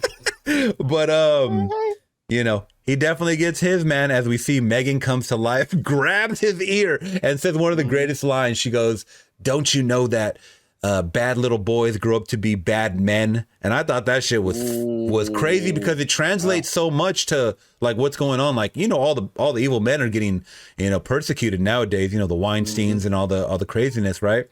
So I thought that was a really good line right there. But then she pulls his ear and stretches it to almost like a wacky Roger Rabbit style, like Roger Rabbit style. For real. It was like I was watching Jim Carrey The Mask or something, Yeah, it was stretchy as hell, dude. Like that's odd. Looked like some just pop off. Looked like some Laffy Taffy. So she starts pulling it, and then we were like, we were cringing when we were seeing that scene, but it was pretty slapsticky and funny, but effective. Yeah. She ends up pulling the ear off. She starts chasing the kid, where he falls down this hill, and he gets hit. He gets hit hard, man, by the grill of this car, a truck or something like that. Ends up killing the kid. What did you think about that kill? Oh, he died? Yeah. Oh, yes. I'm just kidding. He got Pet Cemetery, son. He got cage. Yeah. All we needed to see was the mom like drop to her knees and go, no. I like that kill. That was one of the most effective ones in the movie because like you got to see it. You got to actually see it. You got to see it, and you hear a huge Mack truck, and I think they shot it from over here. It's like you knew it was a rat for that kid. So and he was good too because they build up his death. Like, oh yeah, he's weird. You know what I'm saying? He's doing weird stuff with the dial. Like, yeah. Oh, he was an asshole too. Homie got to go. Yeah, and he was an asshole. Like, homie had to go. So like, with the Mack truck was very satisfying. So right. Yeah. Don't mess with it. Make it ride or die. Don't mess with her primary user. Yeah. You know what I'm saying? Yeah, exactly. At this point, no one knows that M3GAN's the killer except for, Caddy knows a little bit, that she was the last one that had seen the bully, right? So she kind of knows, but nobody else knows at this point. And then we get to see, the death next from the neighbor who is out looking for her dog. So they're calling for her dog and stuff like that. And leading to another wacky kill, which once again, I slap myself for not knowing how campy and silly this movie was, I guess, supposed to be. But she sprays her with like some kind of, and I'm still trying to figure out what the fuck this was, a water pressure or someone said it was like an insecticide, like to spray chemicals on your thing. Okay, that is a water cannon, my friend. That is not no insecticide. What are you gonna spray the plants? They're just gonna get like all vanish. It's gonna disappear in the Thanos snap, like vaporize. Like come on, that is a water pressure, bro. Like I deal with water pressures at work. Like I know that shit. So definitely a water pressure. Yeah. Yeah. So she gets hit with that water cannon, which sends her flying back from M3GAN. And then M3GAN just sprays her with I guess it is insecticide because it's it looks like chemicals, and she's over there drowning in the chemicals. You know, and that's basically just what it is, like a chemical death. And these are deaths that aren't really. None of it's scary. None of it's scary, really. It's just like at all. It's like yeah, you can die by these things, but it's like the worst way. It's like the worst thing to show in a movie. Like it's not very like shock value, I guess. Or creative, yeah. Mm-hmm. I guess it is. It is creative in the sense that I don't see it in typical horror movies, but it's not. Yeah. There's a reason why most people don't shoot other people with insecticide because it's a boring death. You know what I mean? Like it's kind of a boring death though. Like that's how she died. I forgot. She got sprayed with the insecticide and just kind of like just drowned basically. Yeah. Mm-hmm. Oh, okay. Yeah. I mean, it was more effective in Child's Play 2 when Chucky beat that teacher to death with a fucking meter stick. Oh, that's a great kill. That's a great kill. I love that. Come on, you can't die from a ruler stick. Absolutely not. But Chucky had the coolest scene, you know what I'm saying, with the camera looking up, you know what I'm saying, with the ruler like this, you know. I like that. Like, you're not gonna die. Even better, he stabbed her with the fucking basketball pump. Remember that? Yes. Yeah, with the basketball pump. Because I remember that preschool. Because I went. It looked like I went to that preschool with all that shit in there, basketball pumps and rulers, and you know, seems like nothing would be dangerous. But it's dangerous shit in there. Oh hell yeah, there was. They could hurt you. So yeah, I always remember that scene. Yeah. Hell yeah, man. Yeah, but she wasn't gonna die. Just like this, like you don't die from pesticide, bitch. Come on. Mm-hmm. Come on, get up. She got up and kicked that doll. You know what I'm saying, in real life. So at this point, a lot of crazy shit is happening. It's all centering around Gemma, M3GAN, and Caddy, right? So they know that, you know, by the way, the cop's showing up every 5 seconds, like the dumbest cop I've ever seen, by the way. Do you know what happened to her dog? No? Okay, bye. Like, that's it. Like, do you know what happened to your neighbor? She got killed. Okay, bye. Like, all right, then. What kind of cop? Yeah, all right then, man. I'm going to the donut shop. You know what I mean? Fuck is this cop? What is this? Anybody can be on the police force nowadays? Call Carl Winslow, man. Shit. Oh, Carl Winslow get it done. Yeah, he'll get M3GAN in 2 seconds. But yeah, man. So you know they're doing a lot of tests on M3GAN and stuff like that, taking her back to the tech lab and stuff like that. And at this point, this is like we get total like diva M3GAN where she's giving the side eye and shit like that. She's like, M3GAN shut down, and she's like, are you sure, bitch? Are you sure? Yeah, you know, like, are you sure? Yeah, she's like, I don't think so. And she's like, hey, I'm telling you to shut down. She's like, I thought we were having a conversation, bitch. Exactly. So I'm like, oh, this is funny. Because we have to realize too, this is beta mode M3GAN, right? So they haven't worked out all the kinks yet. You know? And it's interesting stuff when you really think about it. It's just that the execution was definitely more comedic, I think. And you know, jumping ahead, they are going to make a sequel of this movie, and I really do hope it's more horror and a lot more scarier than the comedy, the goofs and stuff like that. But you know, it is what it is. It made a lot of money. They can do whatever the fuck they want with it at this point. So, you know, M3GAN's on the attack. I mean, they're, you know, the boss David is like, hey, I want this presentation. You've already shown me a couple of examples. You've already won the hearts of the people putting the funding the money, right? I mean, she did that whole. Oh, by the way, I forgot to mention all of those testings. By the way, when she's over there with Caddy and they're behind the glass, right? And she's over there singing songs to her and shit. And I'm like, and they're all crying and stuff. I'm like, what is this? Yeah. She's over there drawing pictures with magic markers and stuff that you can't even see. Yeah. And then she poured the water on it and she's like, oh, this is amazing. And it would be. Could you imagine you've seen that? Yeah. You know what I'm saying? That'll blow people's minds, bro. You know what I'm saying? She's over there singing Bulletproof and stuff. And I'm like, oh my God. And I think she plays she was on the piano playing Toy Soldiers. I'm like, yep. That was dope. You know what I'm saying? Didn't Eminem remake that? Kid want that? Yeah. Eminem did remake that one. Yep. Yeah, that'll totally make that child want that though. Like, who wouldn't a grown person want that? Like, do you make these in adult sizes? You know what I'm saying? They could clean my apartment and do everything. You know what I'm saying? All my needs and stuff. You know what I'm saying? Because they were like, if they make M3GAN, they're gonna make adult versions of Megan and Mickey or whatever. You know what I'm saying? I hate to get weird, but if you can make that, why wouldn't you? You know, you make the grown size. You know what I'm saying? I try to get weird, but that's what it, kind of what happened. Oh yeah, they would build a whole family, based on this M3GAN model, and just basically, to take over the shit jobs or the shit stuff that we don't want to do in our day-to-day life because we could become so busy or whatever, doing the dishes, taking out the trash, go feed the animals, whatever, you know what I'm saying? But then I think the whole point of this movie is to explain that we need to do those things as human beings, right? Like those are responsibilities that we take on. If we take those away, we just become lazier. Yeah, that's the whole point of the movie. You know what I'm saying? That's what M3GAN is. She didn't want to take care of her niece, so she made her a distraction, basically, to so she wouldn't have to do it. You know what I'm saying? But you should be doing it. You know what I'm saying? You are, you know what I'm saying? You're auntie, Yeah, even as a caregiver. You need to be in her life. Yeah. Exactly. So, I mean, we're getting these trials and tests and stuff like that. We find out that M3GAN is very self-aware. She's not going to be shut off. She starts learning things about, like Caddy's, parents were killed in the crash. She starts learning everything, right? Because she's downloading all this information. That's one cool thing about AI movies is they're always downloading information, so they know everything, right, from the internet. So they're always up to date with the latest.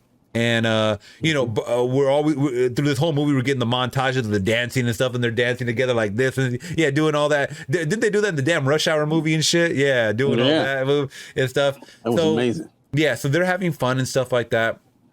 She's singing the songs. David's the boss is preparing, to really like launch this M3GAN thing. And this goes back to that commercial I was talking about, that they're like, hey, we got M3GAN sensation, M3GAN fever is on the horizon. And they got, they show the whole presentation of what M3GAN's going to be looking like. They have cutout posters. They got girls going crazy like it's the Beatles looking up, like some crazy fandom, right? And everybody has M3GAN fever. So we're getting prepared for this. And this is when, M3GAN's being tested on, and she goes like full, like self-aware, starts taking over, and is like, I'm capable of so much more type of shit. And they try to shut her off. And this is when she starts taking out, she takes out the friend, I forget his name, but the guy friend that works with Gemma, like strings them up with that rope or whatever, or that metal rope or whatever around his neck. And then blows up the room. Like, I don't know how the hell she does it, but she like lights something flammable, blows up the room. And that's what sets off the beat. The doom. She's walking down the hall. Yes. You see David walking down the hallway. Where the fuck is Gemma at? Where the hell is Gemma? And you see him meet, which is a famous, we see in the trailer, which set it all off. This is what set it off for everyone to be like, and I will say this. I can appreciate when they put your main scene at the end of the movie. I love that. Yeah. Like I said, I would have liked to seen that in the movie and not been in the trailer. That would have been awesome to see. Just like if I didn't know nothing about it. But I gotta say, it's absolutely brilliant for putting that in the trailer, because that's what sold this movie for real. Like we talked about this before. Like that dance.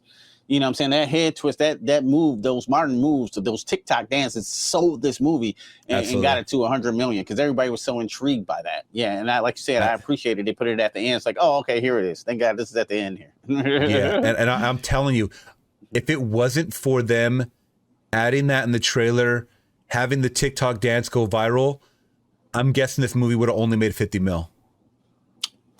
I agree. I'm going to say that. I agree with you. Yeah, because I agree with you. I think 50 mil is good. Because 50 how mil much would have been good. Yeah, for them, that still would have been good. That still would have been good. Would have been great. There's a lot of movies that don't even make 50 mil, and they have a huge budget behind them. I mean, shit, Babylon, anybody? Like big names of fucking movies that came out recently. But so I think they really strategized and marketed this movie well. And it's funny because it's super meta, because it talks about all that shit, in the movie, and the world around it in the real world affected this movie making successful money. So I got one thing to add to that too. I think it came out at the right time too, because Avatar came out maybe 3 weeks before, and everybody was scared to death of Avatar or putting their movie anywhere near that movie. You know what I'm saying? But this little bitty movie that could say, hey, I'll go up against Avatar. You know, it didn't beat Avatar, of course, like number one, you know, in the box office, but it slowly was not even slowly, but making mad money, taking Avatar crumbs and putting it, you know what I'm saying, into its global box office, which ended up being like over $100 million. They was like, oh, we made $100 million. Drop that shit on digital for $19.99 now. Let's still get some more money. You know what I'm saying? Exactly. And that's perfect. Smart. That's what I like about them capitalizing on the market. I mean, you know, if it was up to me, I would only. It's another bit of news I would love to talk about with you, man, if we could. Maybe we'll end it off or whatever. There's like a new development with AMC theaters. I don't know if you heard about the AMC theater news today. I'd seen something earlier, maybe, but I don't know. Okay, we'll talk about it. We'll talk about it in a little bit, but it does pertain to the movie experience. But I solely would love for people just to go to the movies first. But if they're gonna play this game, there has to be the window, right? I don't like the dropping simultaneously day of, like what they did with all the Halloween movies, right? Hey, you can watch it on what is it, Peacock, or you can watch it on the theaters. Yeah. You know, where you want. Like, wait for that 45-day window or whatever, you know, a 3-week window, whatever have you, and then collect the digital money on the streaming platforms. Yeah, because like M3GAN was like, you know, like while Avatar was placing in bets all in, M3GAN put this little money on the table. It was like, oh, we got this. All right, let's go cash our chips out. You know what I'm saying? They got out. You know what I'm saying? Was it smart? Yeah. Genius. Yeah. So we get our famous scene where M3GAN's doing her dance moves, which is so unnecessary when you finally see the scene, because she's standing face to face with the boss, basically the boss, David, and then she starts doing her moves, and then the whole little, you know, that whole thing and shit, and then she's over there dancing off the wall. The point of that in that moment made no sense. It was just funny, and then she's just being extra. and then she grabs that paper slicer or whatever, rips the blade off, and it starts chasing him, which we get to see a backstab, barely. We get to see like the knife come out like an inch from the front, which if we knew this was a rated R movie, that shit would be a blah, like blood squirting out everywhere, right? I was terrified of those things as a kid. Oh, I know, right? They were damn sharp. They were damn sharp. Yeah. The way they came down too, shink, like the Oh, they used to cut the paper that what was that paper? The cardboard paper or whatever it was, like a construction paper. Construction paper. I used to have a lot of that as a kid. Cut your throat, bro. You know what I'm saying? Like I wouldn't want my hand to be in that shit. I know we talked about not really the most creative or I guess shocking kills, but I guess creative because I don't see this in movies too much. I mean, how often have you seen someone being running around chasing someone with a, one of those knives, man? Not really often. I want to say I have, but I can't recall one. And I know it's one out there probably, but I can't. Yeah, I can't recall. Yeah. So it was a cool it was a cool kill, which also leads to the assistant seeing it. Forget the assistant's name. Oh, Kirk right here. Kirk. He witnesses David's death by M3GAN, which I think he might be the first, the tech guy saw it. But he saw M3GAN do some dirt, and he's just like did a good job of looking like really surprised of like what the fuck is happening. Like you're not supposed to be killing, you know what I mean? And she goes, "Oh, I didn't kill him. You killed him." She goes, "After you stole the secret." By the way, I forgot to mention this guy stole the secrets, and it's kind of like an open-end a subplot. He stole the secrets, you remember, from on the computer, but he didn't. We didn't figure out what did he do something with them? He was about to do something with them. You know? Like when he was in the hallway and he had I thought it was like still in the database for M3GAN, but I think he might have put some shit in there because didn't he get fired or something when he's salty? No, David thought he was looking at porn because he was like, "Oh, this ain't the first time." He goes, "Come on, you can't be doing that shit on company property." But I think he was just working as an assistant, but he was stealing the secrets for someone. But they didn't really. Maybe they'll dive into that in the sequel because who knows? Maybe he sent the files before he died to another company, and maybe we're getting replica M3GANs like they did with Child's Play 2. They just took the blood, mixed in, and they just made multiple Chuckies. You have another company like this Steve Jobs and Windows thing going on, like you said. You had something, man. And that's when we get to see, she pins a murder on him. She ends up stabbing the guy in his neck, and makes it seem like he's committed suicide and killed David. And then she dips off into some sport like a Lambo or something, and she heads on back home to go take out Gemma, because she is now. She's let it be known, by the way. She's like, I don't need you anymore. Like, I don't even, you are mother, but I don't need you anymore. Yeah. You know, like, I'm going to take care of Caddy. Don't worry, you know? And like, we're good. We're good here. Yeah. So then they start fighting and stuff like that. And it's pretty, you know, pretty funny and wild fight. I got to say, man, the actress, Alyssa Williams, who plays Gemma, she must have had some fucking fun with this movie. I mean, anytime you got the fight, you know, someone that's supposed to not be a real human being has to be something interesting. I don't know, man. Yeah, I think she produced her on this a little bit. Like, one did of the she? producers. Yeah, I think so. You might have to look it up, but I think she is. Interesting. Yeah, but she did a really good job, man.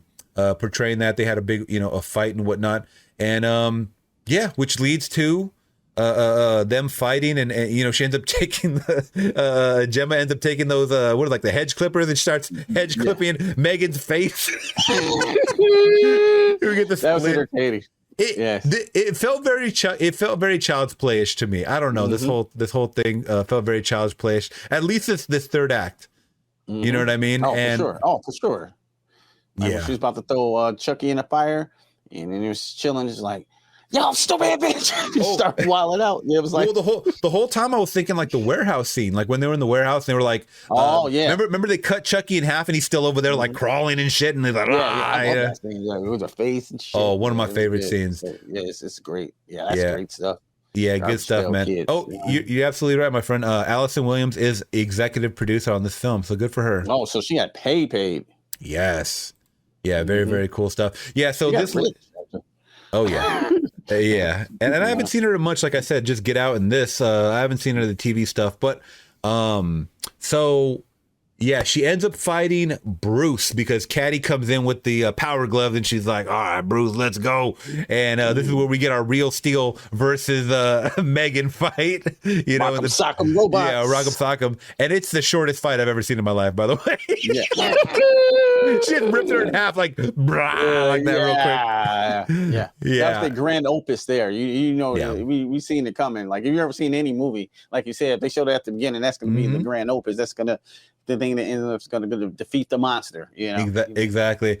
So M3GAN gets ripped in half, but, you know, not before she starts crawling back, you know, into everything. And I guess Caddy remembers that kill the brain. That's what it was. The brain was like in the face, like the little like hard drive or whatever, the little piece of mechanics in there. She's like, this is a brain.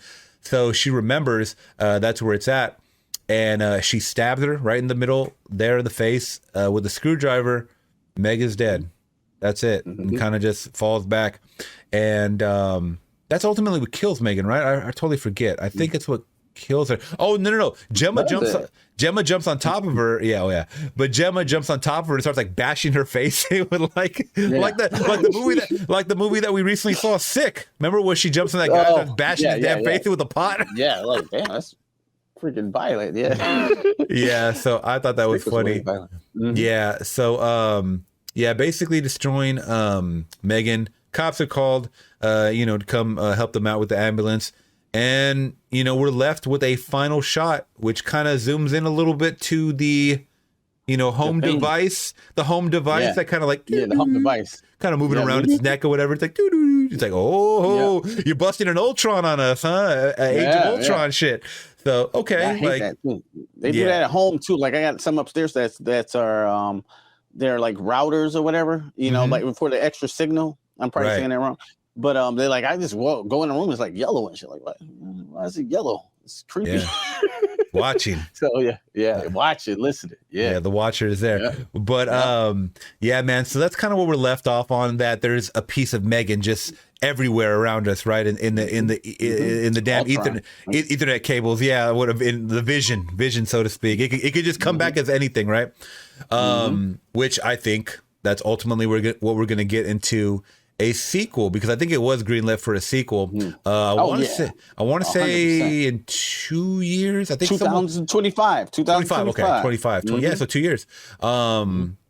But yeah, they got to strike while the iron's hot. If they can put it out earlier, I mean, maybe it takes a long time to create this movie. I don't know. It doesn't seem like it would be, but I would say bigger. Yeah, yeah, that's true. I mean, of course they're gonna have a bigger budget now, but I would say try to push it out quicker, man. I like to see sequels, not like a year after, like, damn, I still know what you did last summer, but I'm talking about like 2 years after, because it's still fresh in people's mind.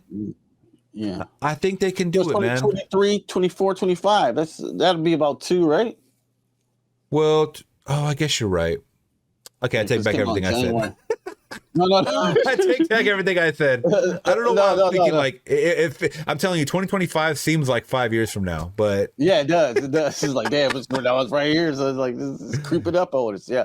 Like, yeah, I mean, I'm down with that. Like if it come out next year in January, I'd be down too. But that's a quick turnaround with a bet they didn't know that they were gonna have this much success in. So like they're probably scrambling to write a script together now. You know what I'm saying? They're trying to come up with a story. Yeah, right now they're just still popping champagne off that victory. I think it's over 150. It's over 150 million. I think they made worldwide. So yeah, they're making 12 millions. Yeah, that movie just printed money. Oh yeah, for sure. Yeah. So that was M3GAN, 2023. What did you think of it, my friend? Did you give it a full review? You gave it a full review. I got a full review. Yeah. I got. Is that the one you gave it a cold pizza? Cold pizza first? Yeah, I gave it no, not a cold pizza. I just gave it a.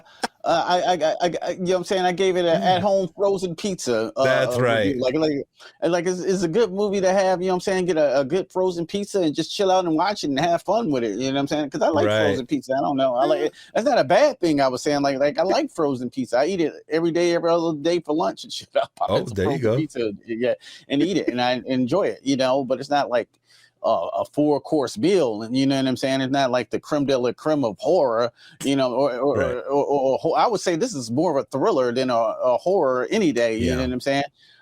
True. Yeah, but it takes a lot of tropes and it's very predictable, but it does have a couple strong messages just about, you know what I'm saying, our society, you know what I'm saying, with where technology can be very, very dangerous if it's not kind of looked after or actually just left alone for bits of time. So I did like that aspect of it. So I do like the movie and shit, but like, it's campy as hell. You know what I'm saying? The kills ain't really there. Like as a diehard horror fan, I'm not going to get mad because the kills aren't there. Like, but as a horror fan, I was still like, hey, you could have did, you know what I'm saying? You could have really pushed this shit. But, it was good though. It was good. I think on my score out of 5, I think I gave it a 3.5 out of 5. Okay. Yeah. That's what I think. I gave it around a 3, actually a 3 out of 5. So yeah, I think we share the same exact thoughts. After it, it finished or whatever, we kind of digested it. And yeah, the central theme was more about like, us being so just kind of dialed into all this social media and just technology as a whole. We kind of forget, to touch grass, so to speak, or whatever. And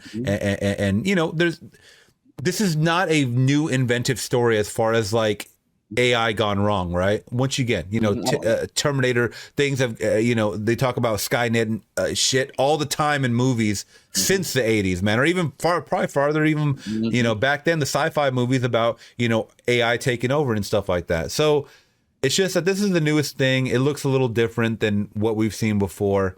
And I'm just going to dive into some trivia so it'll make this too long. But the first bit of trivia for M3GAN 2023. The writer for the film said the original body count was much higher, with the film being much gorier.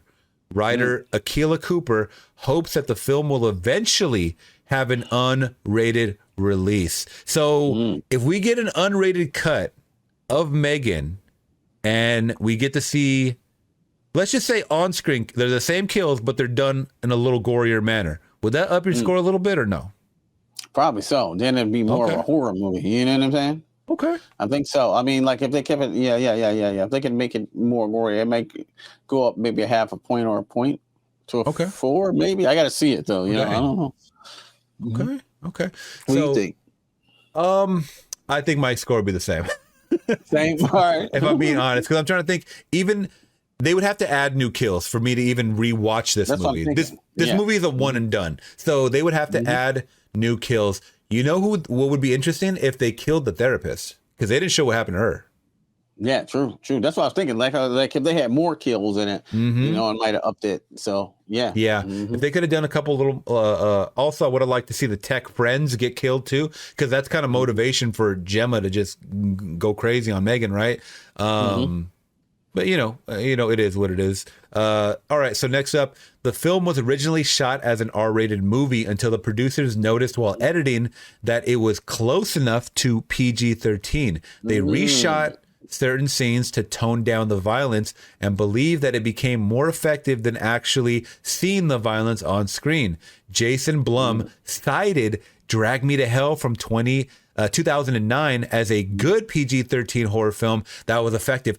I forgot Drag Me to Hell was PG-13. Did you? No, yeah, I remember it was PG-13 when it came out, because it was like, that's weird. Then Drag Me, I always thought it was weird that it was PG-13. I was like, why wouldn't that rated R? I think maybe the reason why I'm forgetting that is because when I first saw it, it was at home and it was an unrated cut. Oh, okay, yeah. Unrated cut is way wilder, yeah. Yeah, I never saw it in theaters, so I don't know what was toned down or whatever. But I remember that being a really gross, like Evil Deadish type of movie. And I was like, how the fuck? Yeah, exactly. Sam Raimi. I was like, how the fuck could this be a PG-13 movie? This is just creepy, you know? Yeah. Next up, Amy Donald performed any of Megan's scenes that called for physical movement the puppet could not do, and also did all of her own stunt work. Donald received movement coaching from Jed Brophy and Luke Hawker in portraying Megan's agility. On set, Donald wore a static silicone Megan mask created by Morat FX, and this was later replaced by a CGI version of Megan's face to match that of the animatronic. Okay, so cool stuff. I mean, I like the mixture, once again, of CGI and actual real life stuff, right? I can tell. I thought most of it was all practical. I thought that was, they did a really good job mixing the two. With the eyes, I bet some of this, like you said, the eyes were cheesy, but I couldn't tell. I couldn't tell because it already looked so weird. You know what I'm saying? It already looked like. Oh yeah, you could definitely tell it in the close-ups of the eyes when the eyes were moving around, like the pupils were kind of like focusing in on stuff. Like you could tell that was a little. Yeah, exactly. Megan's voice is modeled in part off another famous AI gone rogue, GLaDOS, from Portal 2007. Is that a video game or is that a movie? Yeah, Portal. I believe Portal was like the little thing, like you ever play Halo, that thing that talked to you? Cortana? I never played it. No, I never played it. Oh, yeah. Yeah, it's like a little voice that talked to you. Same thing like Portal, I believe. Okay. So, yeah. It says this is the most audible during scenes when Megan's voice is auto-tuned in order to sound glitchy. Okay. Makes sense. Yeah. And last but not least, Megan stands for Model 3 Generative Android. Oh. So what's the N for? Oh, yeah. N, okay. Yeah, AN for Android. So if there was no N in there, it'd be Mega. You just call it Mega. That'd be tight. Oh, I just thought of a skit, but I'm not gonna say it right now. Like what? Something inappropriate? No, that's not inappropriate. I'll probably tell you after the stream. Okay. All right, no problem. Once the first trailer went viral on TikTok with teenagers, Universal Studios had the movie retooled to gear towards the younger audience. Yeah, see, so they did a lot of reworking, man, on a lot of this shit based off of the reception from the audience in the first trailer, man. That's crazy. Yeah.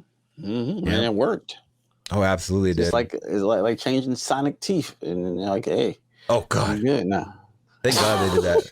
Thank God they did that. People, just think if they didn't change Sonic teeth, they like that movie would have flopped hard. And I didn't love the first Sonic. Everybody praised it. I thought it was all right, but like if they didn't change Sonic teeth, boy, whew.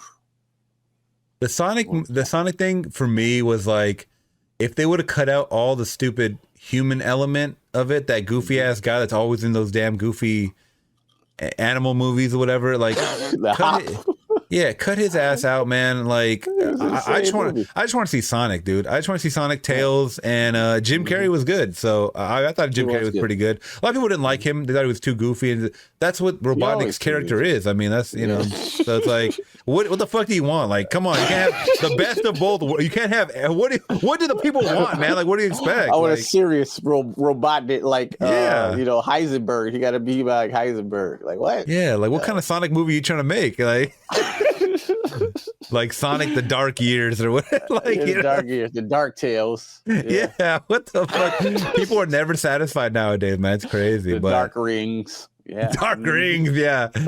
Yeah, that's funny. But yeah, man, I had a good time with this movie overall, even though I just gave it a 3 out of 5. And it's just kind of a one and done. I mean, I would watch it. If I were to watch it again, it would be with the group for sure. Like my brother and sister or friends or whatever, just to laugh, like have some drinks and just laugh along the way. Because like, once again, you know, that dance, man, is like, you got to see it again at least once, you know? Yeah, I mean, we're with friends, you drinking and laugh, you're going to have a good time. Right. Do you regret paying that $19.99 on Amazon for it? Let's just say I didn't have to pay that. Oh, okay. No, we'll just keep it at that. We'll just keep it at, I think I just got a notification from my Amazon device. No, I'm just kidding. Oh, I heard you The cops are at my door right now. I gotta go. No, I'm kidding. The MPAA. The MPAA. All right, man. Well, I'm gonna get going, and thank you guys so much for tuning in. If you guys are watching on YouTube, please make sure to hit that big thumbs up. Consider subscribing today. You guys let us know in the comments below, what did you guys think of M3GAN from 2023, a more recent movie? I think we got to check out The Evil Dead 2 next, man. It's on the horizon. It's on the horizon. But in just about a week or so, week and some change, we got Valentine's Day coming up, man. What do you think? Valentine's Day horror movies or what? Because there's a couple to choose from. What do you think? Yeah, we can still Bloody Valentine. We could do My Bloody Valentine. Would be a really good rewatch. I haven't seen that. Yeah, I haven't seen it in a couple years. But we can plan on that. But I definitely want to shoehorn in The Evil Dead this month. The Evil Dead 2. For sure. So you had me at Evil Dead. Yeah, because if you guys didn't know, we are on the road to Evil Dead Rise, which is coming out in April 420. Yep, you better be 420. Good. Yeah, you reminded me of that. And then March is Scream. Yeah, March is Scream. So, hey, by the way, I got to watch Scream 3, 4, and 5 before I catch up. I have not seen those. Oh, you only seen the 2. Okay. First 2. And even the second one was kind of like, I don't even know if I want to continue. Because I heard the third one was the worst, bro. That's what a lot of people say. Third and fourth one are pretty rough, bro. Really? They're rough. Okay. 5 picks it back up a little bit, but that's what I heard. You never get that 96 one. I'm just gonna say I'm gonna let you watch it, but I ain't gonna comment on it. All right, man. And that being said, if you guys are listening on Spotify or any other streaming device, please give us a 5-star rating if you guys did enjoy the episode. Write a review if you guys can. Follow us wherever you guys are listening once again, and we will be back on the next one. All right, guys. Till next. We're gone. Peace. I'm just warming up, you pathetic worm! Why won't you die? No! Game over.